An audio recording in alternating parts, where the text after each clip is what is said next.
Mark, I appreciate you talking to us this morning. It's been a very busy few days for the club, and obviously it goes without saying that Paul and his staff leave with the best wishes of everyone at the club. Could you just give us an insight, please, into why this decision was made and why you feel this is the right time?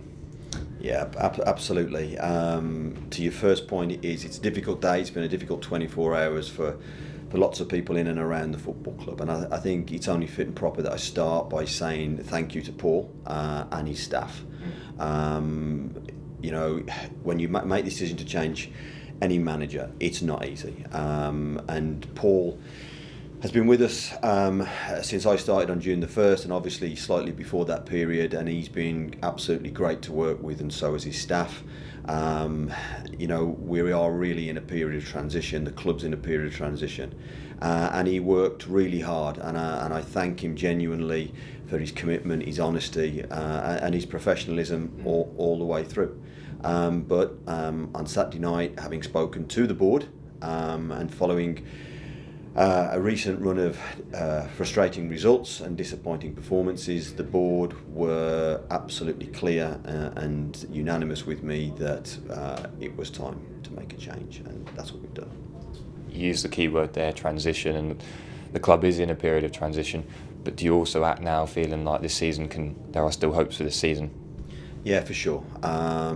So I spoke yesterday with a number of the senior players. I've spoken to all of the senior players and then all of the players again this morning.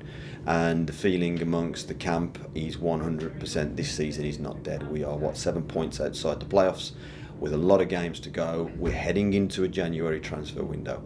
And again, when you take that all into consideration, that was the debate with the board. And the board genuinely felt that, with the greatest respect to Paul and his staff, now was the time to make that decision. John McGreal comes in as interim manager. Mark, why was that decision made? John joined the club last week and came into the academy in the 23s in development setup. And let me be really clear on this. After the game on Saturday, when that decision had been made, we sat down with John, myself and Mike O'Leary, the chairman, and explained to John the situation and asked him if he would take charge of the team. John was shocked, and his reaction told us he was totally shocked when we had that conversation with him. But he's an Ipswich man, and his reaction to that was, look, the club need me, I will step forward, I will help and support the club I love. Why John? He's got experience in management. He's got a large number of games on his belt, and we just felt he was the most experienced in the door at this point in time. I'm delighted. I met with Kieran yesterday. Kieran's again loves this football club, passionate about this football club, and will support John.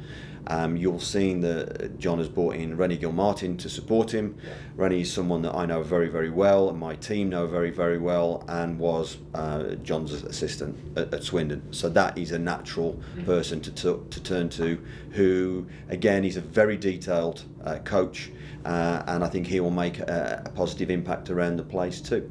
So in essence, that's the reasoning behind that. It's such a quick turnaround, as is often the case, isn't it? You mentioned John being shocked there, but we've now got a game tomorrow and everyone's got to be fully focused on that.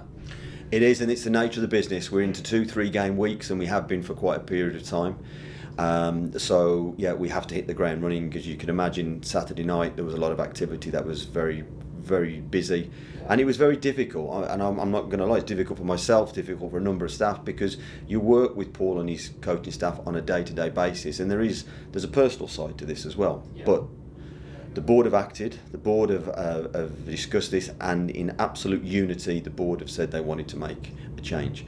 So again, that's why I've spoken to the players yesterday, spoken to the players today, spoken to all of the staff today, to make sure we are absolutely aligned. This season is not dead. We need to prepare for a January transfer window. We need to prepare for Charlton tomorrow, and so on and so on. We've got games to win. We need points on the board, and we need to do everything we can to make that happen. Certainly elements of those meetings, Mark, remain within those four walls, but how did they in a gist go with the likes of Sam Morsey and the senior lads at the club? Outstanding professionals. I can't speak highly enough of the club captain Sam and the rest of the senior team, or the older players, and the rest of the squad. They've been good. A number have come and seen me this morning, wanting to talk about one or two things. They've been very clear, and they were very good, because everybody, when a manager departs, everybody has to look themselves in the mirror. What could we have done differently? How could we be more effective? What could we have done better? And I include myself in that. All of us have to look ourselves in the mirror. And senior players said that this morning. At the end of the day, they said the buck stops with them, and they need to perform better. They need to do more. But their attitude to what was needed to be done and how they intend to go about it was first class. Now the search, of course, is underway for a permanent manager. Do we have a time frame on that, Mark? I know you used the word extensive, or is it just a case of it takes as long as it takes? It will take as long as it takes. We want to move as quickly as we possibly can, but we've got to do it correctly. What we haven't done is we haven't gone and had side conversations with managers. That's just not how we operate. So what we've done is, yesterday the phone was red hot, the email was hot, number of managers in and out of work contacting us about what is a very attractive position, because this is a big football club, and it's a football club that everyone, including myself, believe is only going to go in one direction. So we'll run that process. There'll be a number of us involved in that, including myself, Michael Leary, the chairman. We'll be communicating consistently with the US owners, but we're onto it right now. But as we speak, John McGreal's in charge. Right now, it's his team. We need to get behind him, and that will give us the breathing space to do this properly. Thank you, Mark.